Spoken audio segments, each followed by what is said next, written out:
Alissa Turney was a typical 17-year-old high school junior in Phoenix. She had a sarcastic sense of humor, a circle of close friends, and a rebellious streak.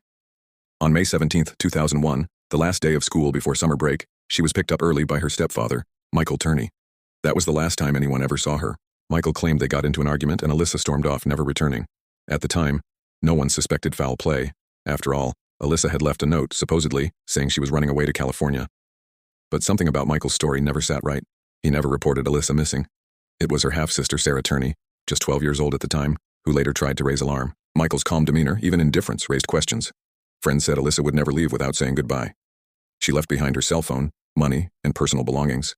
None of her bank accounts were touched again. What kind of runaway leaves everything behind and never contacts friends or family? Investigators dug deeper. Alissa's friends described a controlling household where Michael monitored her every move. He installed cameras in the house, recorded phone calls, and even sat outside her work waiting for her. One friend testified that Alissa confided in her about alleged sexual abuse by Michael. Alissa had planned to confront him after graduation. Her last day of school became her last day of life. But in 2001, the case went cold due to lack of physical evidence. No body, no blood, no weapon. In 2008, police served a search warrant at Michael Turney's home. What they found was chilling. In his home, they discovered 26 homemade pipe bombs, a massive cache of weapons, and a manifesto detailing his plan to attack a local union building. Michael believed the International Brotherhood of Electrical Workers had kidnapped Alissa. The bizarre theory made no sense, and there was no evidence to support it. It appeared to be a diversion or an elaborate smokescreen. Michael was arrested, not for murder but for possessing illegal explosives. He served 10 years in federal prison, but still no charges were filed in Alissa's disappearance. Sarah Turney never gave up. As she grew older, she began to connect the dots and publicly campaign for her sister's case to be reopened. She launched a TikTok campaign in 2020 that went viral, bringing new media attention and pressure on law enforcement. Her posts reached millions and the hashtag #JusticeForAlissa took off. Within months, the case was re-examined. In August 2020, Michael Turney was finally arrested and charged with second-degree murder in the death of Alissa Turney.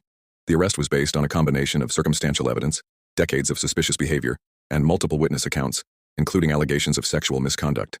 The prosecution admitted the case would be difficult. No body, no murder weapon. But they believed the timeline, Michael's surveillance habits, Alissa's alleged abuse disclosures, and his erratic actions post-disappearance all pointed toward guilt.